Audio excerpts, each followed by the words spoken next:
Okay, so today we're going to do various anatomical terms, different sections, homeostasis, body regions, and so on. This is a really nice quote I like by Somerset Maugham, how there are a lot of things that you're going to learn which you are definitely going to forget very soon, but it's better to have learned than and lost than never to have learned at all.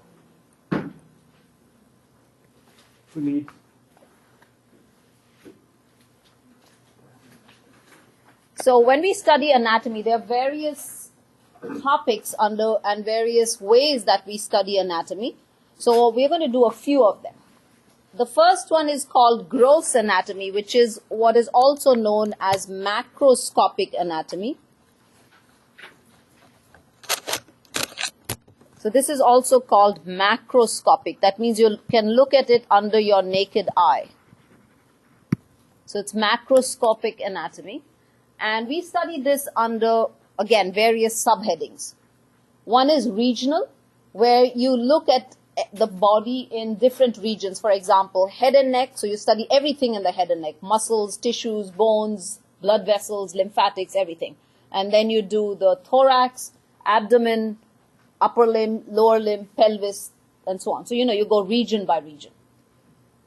The second one is the one that we do, which is systemic anatomy, where you take one system, for example, the cardiovascular system, and you study the cardiovascular system from the top to the bottom. So the heart and the blood vessels all over. So you kind of do this. Systemic anatomy doesn't lend itself well to dissection. So when you're in medical schools, you usually study regional anatomy because it's easier to dissect a body part and be done with it. Because if you did systemic, say you did cardiovascular, so you would open up the whole body, so you would do all this. So by the time you came to another system, the body is dried up. So systemic anatomy is done more for lecture, and regional anatomy is more for dissection terms, okay? But you still study everything in both parts. Surface anatomy is another branch of anatomy we study where we project internal organs to the surface of the body. For example, your tonsils, when you go to the doctor and you say you have a sore throat and the doctor does, looks here, most of you probably think that your tonsils lie here. That's why they're trying to kind of palpate and feel whether your tonsils have enlarged. Your tonsils don't really lie here. What they're feeling for is a lymph node, which if swollen, tells the doctor that the patient probably had multiple attacks of tonsillitis. If you were to project the tonsil to the outside of your body, the tonsil really is at the angle of the jaw. So if I took a needle and went right through like that, it would hit my tonsil on either side. Okay? Similarly, for example, the appendix, it lies here on the inner area called the right iliac fossa. So there is a definite spot where we can pinpoint where the appendix is going to be. So we actually draw a line and then divide it into three parts, and then, between the medial 2/3 and the lateral 1/3 is where we point the appendix. So surface anatomy basically is being able to project internal organs to the outside of the body. You're not going to have to do any of that, but what you do need to know is in order to project this, there are certain terms that we use. For example, this fold of your elbow is known as the cubital fossa. The fold of your knee is known as the popliteal fossa. So these surface anatomy terms you must know, and I'll show you an image where it tells that, and you have to know all those. Okay? The second branch of anatomy that we study is microscopic anatomy, also known as histology, where we study various structures under the microscope. So it's a more minute, more detailed information.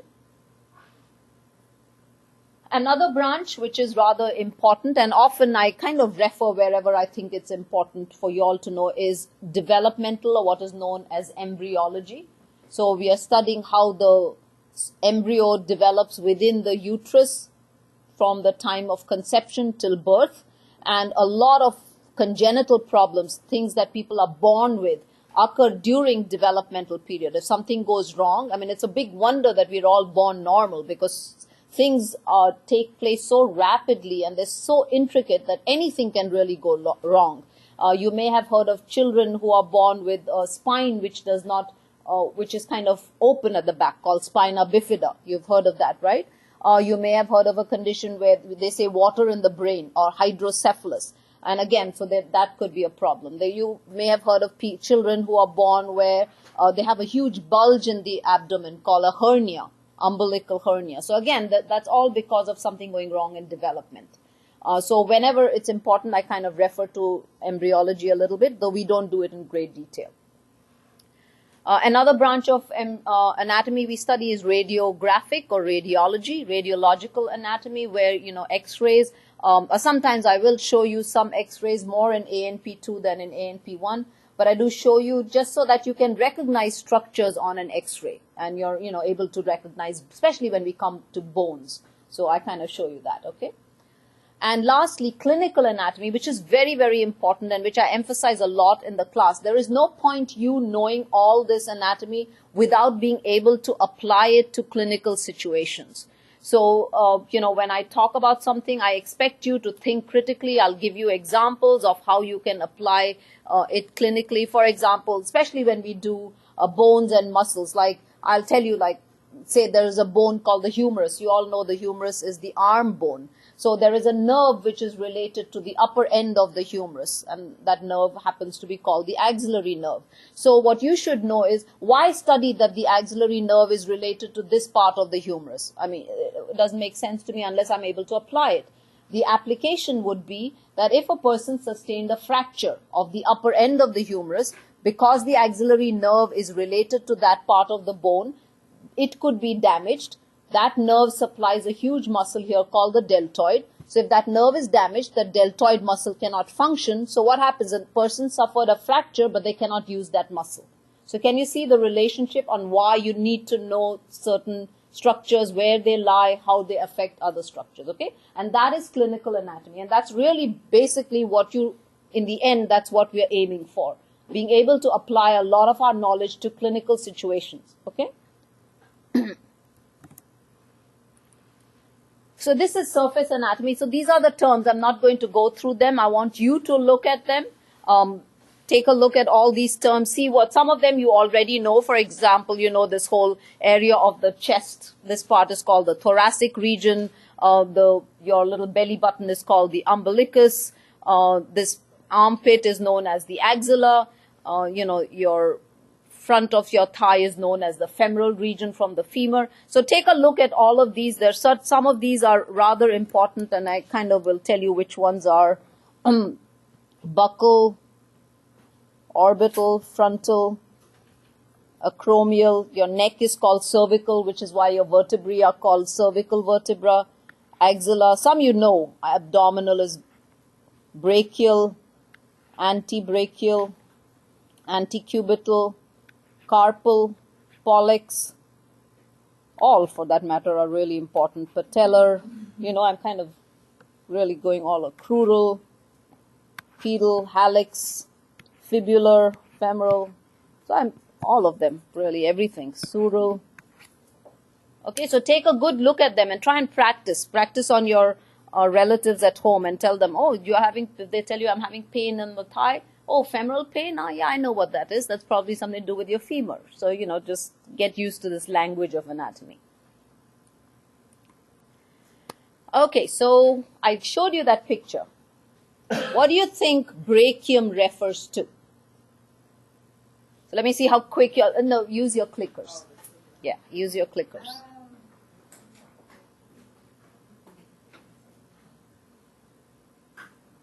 You don't have a clicker?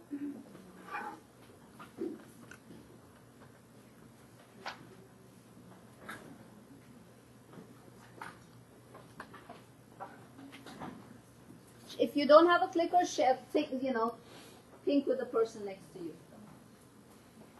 No, we are out of clickers.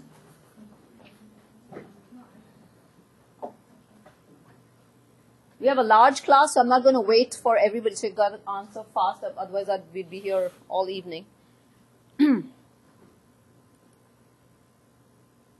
Very good. Yes, brachium means arm. So you will find that everything related to the arm has the word brach with it. For example, the artery of the arm is called brachial artery.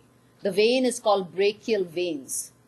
The lymph, you don't have many lymph nodes there. The bone, of course, is called the humerus, but the arm is called the brachium. Okay.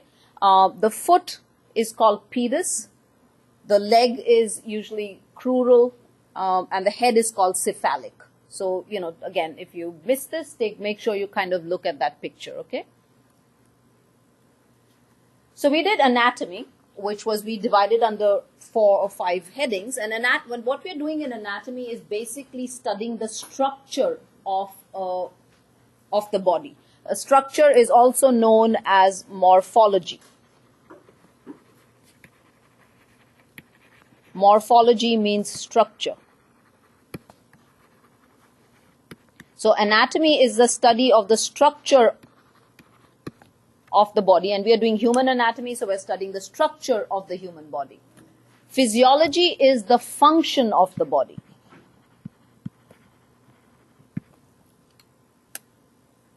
And I like to say that anatomy basically is the foundation. If you know your anatomy well, it is very easy actually to be able to correlate a lot of physiology and pathology and all of the other areas of medicine that we study. Just to give you a very short example, when you look at the esophagus, the food pipe, it's called the esophagus. If you look at the lining of the esophagus, the lining, we will be doing this when we do tissues, the lining, it's covered by something known, it's lined by something known as epithelium. Okay, like your skin, the epidermis, this is epithelium. Similarly, the inside, because it's a tube, so it's a tube like this, and the inside here is lined by a membrane, which is called the epithelium. The epithelium is very thick. It's sort of got many layers. So that's the structure of the esophagus. And then when you think of the function, you'll understand why it is lined by many layered epithelium. Because when you swallow something, it usually, think of it, it's hot, it's cold, it's different texture, it is spicy, it could be sharp, it could be smooth. So you need something that is really protective. So if you had a lining which was very thin, what would happen? It would erode very fast. When you have a thick lining, it protects it. So, you can automatically say that why would you have epithelium like this? Because it is protective, since the function is to transmit food through it, right? Of different temperature and texture. So can you see that how anatomy and physiology are kind of linked to each other? You can't do one without knowing the other. So if you know your anatomy well, you have to start with the foundation. It's like making words. You know the alphabet, it's easier to make the words, right?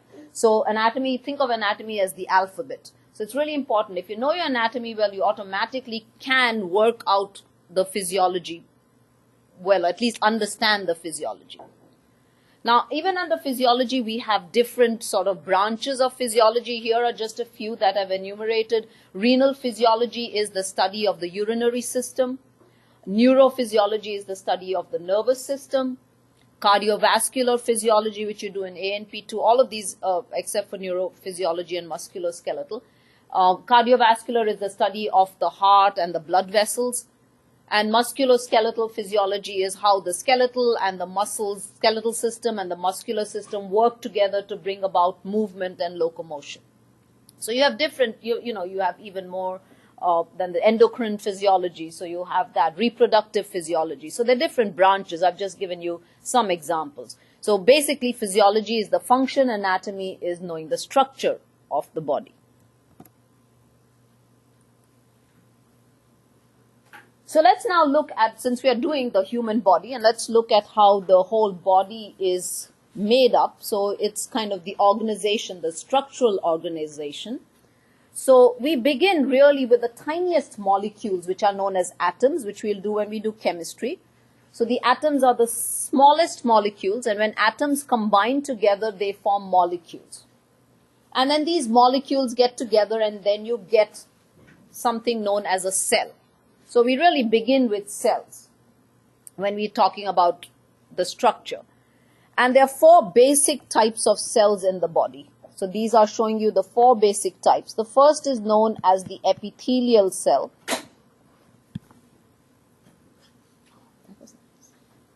Epithelial cell. The second is known as connective tissue cell.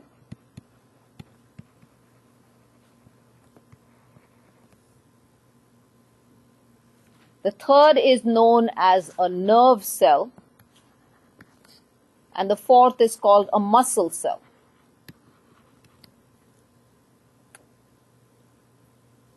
So atoms form molecules which combine together to form cells, and these are the four basic types of cells. When cells of a similar nature come together, you form a tissue. So when epithelial cells will come together, you will form epithelium. Connective tissue cells come together, you will form connective tissue. Nerve cells come together, you form nervous tissue. Muscle cells come together, you form muscle tissue. Right? Okay? So here you can see atoms, molecules forming, they're just giving an example of muscle cell. When cells of a similar type for performing a similar function get together, they form a tissue. So here they've given you an example of smooth muscle tissue. Then when two or more tissues come together to perform a common function, you get an organ. So here they're showing you an organ, for example, a blood vessel. And let's take even the liver. So if you look at the liver, you have cells, which are the parenchyma cells or epithelial cells. You have connective tissue inside. You have blood vessels inside. You have an outer fibrous covering, which is again connective tissue. You have nerve cells which go to supply the liver. So you can see already connective, epithelial, nerve cells. And a liver doesn't have muscle, so it lacks muscle cells. But you can see tissues of different types come together to form an organ. When many organs which perform the same function come together, they form an organ system. So here with this example, the organ was a blood vessel. So the heart and the blood vessels all performing the same function of transport of gases, they come together and they form the cardiovascular system. And all systems come together and they form the organism. So actually from the organ system, you finally get to the organism.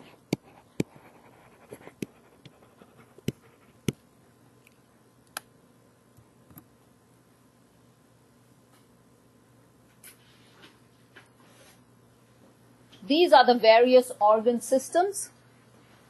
I am not going to go through each one of these individually in your notes. I have given you in brief the function of each one of these systems, at least in brief. So you must know the functions. But just as an example, and let me see if I have a question. Just as an example, suppose, let's say the streptococcal virus got inside, streptococcus bacterium got inside your body and you got a sore throat. Which system would primarily be called into play? Which one? Lymphatic and immune system. Yes, very good. Okay. If you had a stroke, which system would primarily be involved? Nervous and cardiovascular. Yes, you said cardiovascular because a stroke is something where there's a clot or a hemorrhage in a blood vessel, but it happens in the brain. So it's like a brain attack. Okay, so cardiovascular and nervous system. Yes, good. So, you must know the functions. So take a look at your notes. Use your books here to look at the various functions of these systems. Now, just as we said, for example, stroke, it was nervous and cardiovascular. No system in your body really is like an island. It cannot work just by itself. They're all integrated with each other. They all work to support each other. And here's kind of one example that I'm giving you. The nervous system. The nervous system is very important in controlling the musculoskeletal system because the nervous system sends nerve fibers which go to stimulate a muscle. The muscle contracts, acts on bones and joints, and movement is produced. If the nervous system was damaged, you've all seen people, or at least heard of people who've had strokes where one whole side is paralyzed. That means no nerve impulses are going from that side of the hemisphere to that part of the body. So the muscles are not getting their nerve supply. They are not able to act. If they are not able to act, the joint does not move. You got that? So you can see how that's interconnected. Let's say the nervous system is acting fine and the musculoskeletal system is fine. You still have other systems which are important. the respiratory, because, and the cardiovascular, because the muscle needs to survive. In order to survive, it needs oxygen, which is brought to it by the cardiovascular. The cardiovascular and the respiratory system work together because cardiovascular takes and brings gases to and from the tissues, but then it goes to the lungs where the tissue, again, the gas exchange takes place. So can you see how cardiovascular and respiratory work? So cardiovascular needs to bring oxygen to the muscles metabolize, they produce carbon dioxide, which goes out through the cardiovascular system, then into the respiratory where you breathe out carbon dioxide and breathe in oxygen. So those two are again connected. And then finally, you need the excretory system too, because when you exercise and, you produce lactic acid, you all, I don't know how many of you go to the gym or, you sweat or you walk or whatever, you produce all these waste products. They also need to be excreted by sweat. So skin is involved. I haven't mentioned skin here, but skin is involved. But they also need to be passed out through the urine. So, waste products are passed out through the urine. So can you see how the excretory system also is involved? Which is why if one system gets involved, you can see how there's a widespread damage done to all the other systems too. Okay? Yes? Isn't the exchange of oxygen to carbon dioxide also considered excretory, or is that not considered part of it? We don't use it in the excretory system. It is waste, but it is part of it is a waste product, but it's gaseous exchange. So we put it up there. Yes. We say it's in part of the respiratory system, but you're right. It is a waste product. So it is excreted. Like sweat is also excreted. But when we say excretory, we usually talk of urinary tract. Okay. Now here, so we kind of built a living organism. So we went from atoms to molecules and went all the way down to organ systems and got an organism. So here are some characteristics of a living organism. One is that it has boundaries. For most part, an amoeba kind of moves all over, but it still has a boundary. It's just that it can throw out these folds. If we didn't have boundaries, we would all be like, those little cartoon characters who kind of just go squishy all over the place. So we are contained. So we have walls, even in the cell, you have a cell membrane. And then tissues, you'll find tissues have a covering. And then outside for us, we have skin. So, we are all contained. Our living organisms are capable of movement. They are irritable. So, anything which stimulates them, they react to stimulus. And that's what is meant by irritability, not surliness. This is what I mean when I say irritable. They're capable of digestion, so they take in something, metabolize it, and then excrete it. So digestion, metabolism, and excretion. Reproduction is one of the characteristics of a living organism, though not necessarily very important. Can anybody tell me any living organ, any living cell in your body, it's living, but it does not reproduce? Very good. Yes, red blood cells, because they don't have a nucleus. In order to reproduce, you need a nucleus, because a nucleus divides and then you get two daughter cells. So red blood cells are living, but they do not reproduce. So, reproduction is not necessarily one of the characteristics that you must have in order to be called living. Okay? And then growth is again important. You begin small and you grow. But again, growth is one of those things like reproduction. In order to be called living, you don't necessarily always have to have growth, because growth stops after some time. There's other cells which don't reproduce, even though they have a nucleus, are nerve cells, which is why, you do all the stem cell research for Parkinsonism and so on, because in the central nervous system, they do not regenerate. Similarly, muscle cells. They used to regenerate when they are in the primitive stage, but once, if you damage a muscle, it's not going to grow back. Scar tissue will form. So some of these have lost the ability to grow and reproduce too. Okay, but they're still living. So reproduction and growth, while they are characteristics, let's say they are not very important characteristics by which a living cell absolutely must have. Okay, well, here I answer. I already answered this question. So let's see how many of you are paying attention. of the necessary life functions, which are the following, is not required for an individual's survival.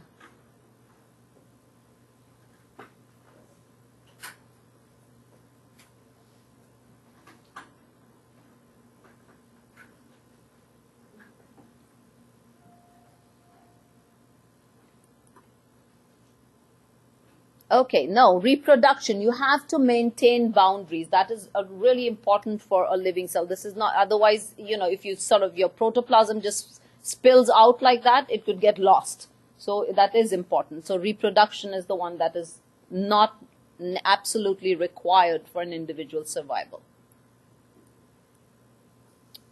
This is common sense. Some of the things you need to maintain life, you need oxygen to breathe in, because oxygen is what gives, glucose combines with oxygen and produces ATP, which we'll see. So that's very, very important. Water. You all know in West Virginia, a problem that's happening now. People are going without water. So that's really, really difficult. I mean, have you ever gone a whole day without water? It's really difficult. Water is needed for almost every process in your body. Nutrients. We all need nutrients. And we need to maintain a normal body temperature. That is important. We need to stay within this range of body temperature. If it gets too high or becomes too low, body functions begin to suffer. And, if damaged beyond a certain point, death can ensue. So that's important too. So talking of temperature brings us to a point where our body at all costs maintains the internal environment. Your body temperature is one example of internal environment. It doesn't matter what the temperature is outside. Your body always wants to keep its body temperature the same. So if it's very hot outside, what happens? You begin to sweat so that, you cool off. When the sweat evaporates, your body cools down. If it's very cold outside, you shiver. And when you shiver, you produce heat. So that's why you're raising your body temperature, right? So that's one example of maintaining the internal environment. Another example is keeping your blood sugar normal. So if you hadn't eaten, say you ate lunch and it's been, say, 6-7 hours and you're kind of starved and your blood sugar has dropped, your body will do something to bring the blood sugar back up so that it maintains it. So these are all examples of maintaining the internal environment. When anything goes wrong in the body, it always does something to bring it back to the normal, optimal level, and that is called maintaining homeostasis. So let's look at some examples of homeostasis. And when you think of homeostasis, primarily the two systems which are involved, all the other systems are involved too, but the two primary systems which are involved are the nervous and the endocrine systems. So here's an example of regulation of body temperature. And I already told you, how you shiver or you sweat. So let's say there is an increase in body temperature. Let's say you have a fever or the outside is really, really hot. That increase in body temperature is sensed by a part of the brain which is known as the hypothalamus. So the hypothalamus is in the brain. This hypothalamus goes and triggers another part of your nervous system which is called the sympathetic nervous system. The sympathetic nervous system supplies sweat glands.